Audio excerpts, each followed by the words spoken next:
Ayan guys, at ngayon po ay ano na po to, break time guys, break time na po ito. At mapapansin nyo dito ay hindi na po talaga pwede ditong ayan po, sila po ay kumakain, nandiyan po ang kantin nila. Ang sabi nga nila, tipid-tipid lang daw sa pagkakain, no? Kasi minsan budget lang 30, pwede na, no? Kape 12, yung mga may pansit, may tinapay naman dyan ay 15 pesos. Kaya nasa 30 lang po. Kasi yung iba naman kasi ayaw nila na masyadong mabawasan ng kanilang sahod kasi para sa pamilya. Pero believe din ako sa may-ari nito guys, si Sir PJ ay grabe, mapagmahal sa workers, lalo na ang kanyang mga security guard, no? Galing po talaga niya. Lahat ng mga tao niya ay talagang mapalapit po talaga sa kanya. Good vibes po kausap at wala pong be humble, humble talaga. Pati si Sir Charles, no? Grabe. Ayun, no? At ang mga tauhan nila ay break time ngayon. Meron kasing kantin dyan lang po sila kakain. Kaya sinasabi ko lang sa inyo na baka sabihin nyo hindi nagpapahinga yung mga tao dito sa pagtatrabaho. Ang linis na po talaga dito guys. Ayan po guys, oh. Kita nyo naman. Grabe ang kanilang ginagawa sa ngayon. Direct ang araw, go ang trabaho, walang susuko hanggat may oras. Kasi ito guys, hanggang 14 na lang po sila. Baka 14 nga, wala na pong tao dito guys, no? Baka waiting na lang po sa inauguration para naman po ay paghahanda doon sa dulo. May stage kasi sa dulo, doon na lang po nila babanatan, papagandahin. Kasi ang ating entrada ay maganda na, katulad dito sa aking kinatatayuan. Ayan, no? Oh, di ba? At ang ating Ilog Pasig, ganda na po ang ating Ilog Pasig. Oh. Ayan na po. Ang ganda ng ating Ilog Pasig. Papaliparan po natin ng drone to mga kaibigan. Silipin po natin kung ano po ang dulong-dulo nito, ano po ang progress doon sa dulo. Tara, paliliparan po natin ng drone. At ito na guys, nakikita na po natin ang buong Maestranza. Ang ating esplanade ay napakahaba na po. Nakikita nyo dyan, puting-puti na po yan. Yun po ay mga semento na po yan. Kumbaga wala na po tayong nakikitang mga lupa dyan na kulay brown or itim, no? Ang doon sa may bandang lupa ay mga bricks na po yan. At ika nga, ang sabi ni engineer ay nagsalubong na raw yung ang ating Fort Santiago at saka Maestranza. Kaya lalapit pa tayo dito sa ating nakikita. Yung mayroong bilog dyan, yun po ang ating rotonda. Ayan po, yung buhangin. Kasi nandyan na po sila, mga isang slot na lang po ang kanilang lalatagan ng bricks. Ayan po ang ating Fort Santiago. Wow, grabe. Yung ruins natin dyan, yung may nakikita natin na parang tibag dyan, ay inayos na rin po nila. At sana po ay magkakasundo po sila ng IE para naman ay pagkakasunduan para sila na lang din po ang gagawa sa part ng nasira dyan. Ayan po ang ating stage. Nakikita po natin yung may bandang may puno dyan, no? Wow, grabe. Sinabayan pa ng ating ilog. Napakaganda, napakalinis. Grabe po talaga ang linis ngayon ng ating Ilog Pasig.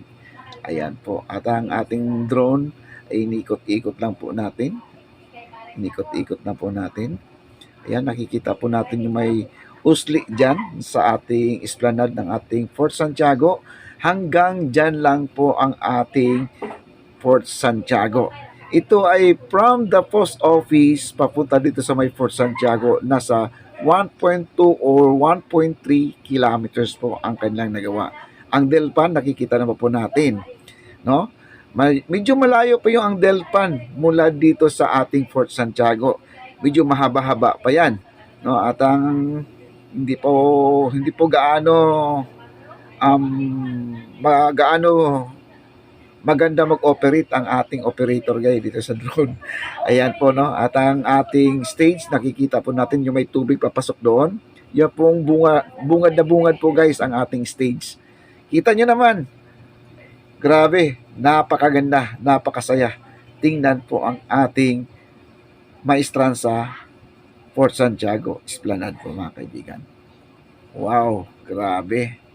Super kinis na po ang ating Maestranza. Wow. Medyo magalaw po ang ating camera dahil hindi pa natin gaano gamay ang ating hawak na drone, mga kaibigan, no? Ay sana po ay makakabili man tayo ng ganitong klaseng drone. Napakaganda pala.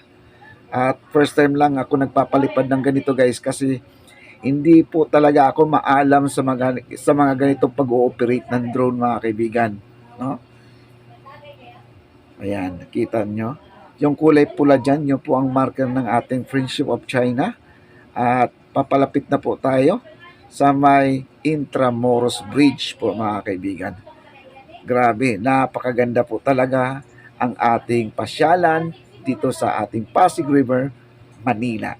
Ayan na, nilagpasan na po natin ang Intramuros Bridge. Ayan po, napakaganda, nagkulay kinang po ang ating kagandahan dito sa ating Pasig River.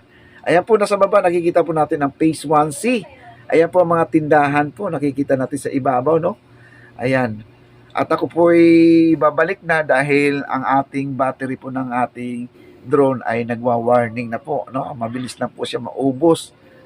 At bumabalik na ako dito sa aking pinanggalingan. At yung powerhouse dyan lang po kami nagsilong, mga vloggers. Ayan po ang ating parking space, parking area ng ating Maestranza. Ayan. Napakaganda, napakaayos, nakakamada po ang mga ating mga sasakyan, no? Hindi po magulo ang pagpapark. Ayan po ang ating Maestranza. Update ko po sa ating mahal ko mga viewers. Thank you so much po. At napakaganda po talaga ang ating nakikita sa ngayong araw na to. Maraming salamat po sa inyong pagsusubaybay dito sa ating update Pasig River Esplanade po. It's me, Papa D Channel. Huwag niyong kakalimutan, like and subscribe po tayo at huwag po natin kalimutan din pindutin ang ating notification bell para naman po tayo ay updated sa lahat ng video ni Papa D Channel. Maraming salamat po sa inyong lahat sa pagtangkilik sa ating mga video, no? Yung nakikita nyo mga bahay dyan, guys, hindi po squatter yan, ha? Kasi may nag-comment, bakit daw may mga squatter? Yun po ay barracks po yan ng ating mga workers. Pagkatapos ng kanilang project ay sigurado tatanggalin na po nila yan. Yan, nakita nyo naman, oh. Pulido po ang kanilang trabaho. Napakaganda na. Straight ahead ang ating esplanade, mga kaibigan. Ang sabi raw, bakit wala daw mga puno gaano? Napakainit, parang disyerto. Maglalagay po sila ng mga puno dyan. Abangan lang po natin, maglalagay din po sila ng fountain. Yan po ang maganda dyan. Ayan po, para pa akong nag-ubos lang po ng battery, guys, ng ating drone kasi kailangan talaga medyo madidrain siya ng husto, no? Para ang battery ay laging condition, lagi nating ma-charge ng maganda, no? Kasi kapag full charge naman, baka naman ay lumubo po ang ating battery. Nangihiram lang tayo, di pa natin gaano gamay itong drone na to, no? At napakabait. Ayan, shout out naman sa may-ari nito. Ayaw magpabanggit ng kanyang pangalan. Ayan po ako, nasa gilid lang po ako nagtago dahil napakainit lang po, no?